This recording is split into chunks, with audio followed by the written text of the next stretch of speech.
मेरे प्यारे साथियों, सबको प्यार भरा नमस्कार स्वीकार हो। अक्सर मैं आप लोगों को कहानी या कविता या कोई ना कोई गीत सुनाती हूँ। आज मैं आपको एक धार्मिक प्रसंग सुनाना चाहती हूँ जिससे कि बहुत कम लोग अवगत होंगे। ये जो आध्यात्म रामायण है, ये कहती है एक रात जब माता कैकेयी सो रही थी तो उनके सपने में विप्र, पंडित जी, धेनु, सुर, संत सब एक साथ आ गए और आए माता से कहने लगे कि महाराज दशरथ की बुद्धि जो है वो जड़ हो गई है।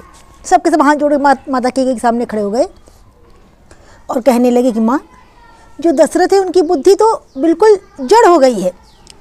तभी तो वो राम को राजा बना रहे हैं, राम को राजा का पद दे रहे हैं। अगर प्रभु राजगद्दी पर बैठ गए तो उनके अवतार लेने का मूल कारण नष्ट हो जाएगा। माता, संपूर्ण पृथ्वी पर सिर्फ आप में वो साहस है कि आप राम से जुड़े अपयश का विष पी सकती हैं। अगर कृपया प्रभु को जंगल जाने के लिए सुलभ कीजिए, उनका मार्ग बनाइए कि जंगल में जाएं। युगों युगों से कई लोग उद्धार होने की प्रतीक्षा में हैं कि प्रभु जब जंगल में आएंगे तब हमारा उद्धार होगा। तो त्रिलोक स्वामी का उद्देश्य भूलोक का राजा बनना नहीं है। अगर वास्तव में ऐसा ना हुआ तो राम इस लोक के प्रभु नहीं बन पाएंगे। ये कहते कहते जो देवताओं थे वो सभी घुटने पर बल बैठ गए। अब माता कैकेयी जो थी उनकी आंखों से आंसू बहने लगे। माता बोली कि आने वाले युगों में लोग कहेंगे कि मैंने भरत के लिए राम को छोड़ दिया, लेकिन असल बात क्या है कि राम के लिए आज मैं भरत का त्याग कर रही हूँ। मेरा पुत्र मुझसे जुदा हो जाएगा। मुझे मालूम है कि इस निर्णय के बाद भरत मुझे कभी भी स्वीकार नहीं करेंगे, क्योंकि भरत को प्रभु श्री राम से बहुत प्यार था। तो रामचरितमानस में कई जगह पर इसका उल्लेख आया है। जब गुरु वशिष्ठ जी दुखी भरत से कहते हैं, सुनो भरत पावी प्रबल, सुनो भरत भावी प्रबल, बिलख कहो मुनिनाथ, हानि लाभ जीवन मरण, जस अपजस विधिहात। अर्थात कि हे भरत सुनो, ये जो भविष्य है ये बड़ा बलवान है।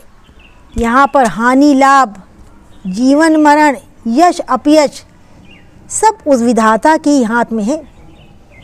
बीच में केवल माध्यम ही आते हैं, माध्यम ही बनता है, बाकी तो सब ऊपर वाला ही करता है। तो जो प्रभु थे, भगवान श्री राम थे, वो इस लीला को जानते थे।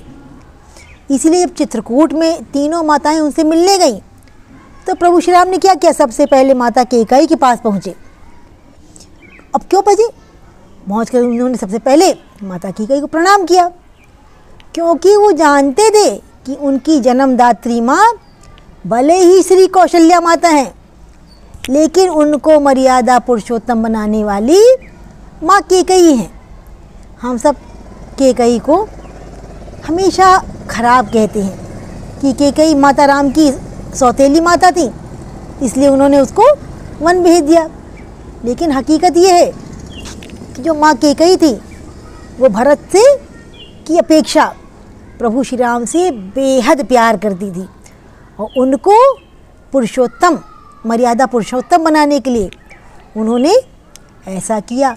उसी तरह मैं ये कहना चाहूँगी कि जो हमारे चैनल पे बहुत सारे विद्यार्थी भी जुड़े हुए हैं, ये कहते हैं ना मम्मी पापा डांटते हैं, टीचर हमारी डांटती हैं कि पढ़ो पढ़ो, बुरा लगता है उस समय, लेकिन वो क्या करते हैं, वो आपको बहुत अच्छा बनाना चाहते हैं, आपको बहुत अच्छा आकार देना चाहते हैं। वो चाहते हैं कि आपका समाज में नाम हो।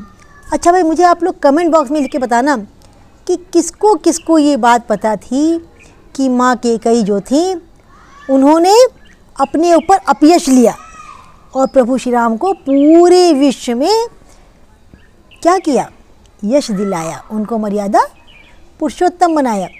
तो भाई कहते कराने वाला करा रहा है, करनहार हम किए जा रहे, करने कराने वाला तो सब ऊपर वाला है, हम तो सिर्फ कठपुतली मात्र हैं जो उसके इशारों पर नाचते हैं। तो आज का ये धार्मिक प्रसंग आप लोग को कैसा लगा, आप लोग मुझे कमेंट बॉक्स में लिख के बताना। अच्छा भाई, सबको टाटा बाय बाय।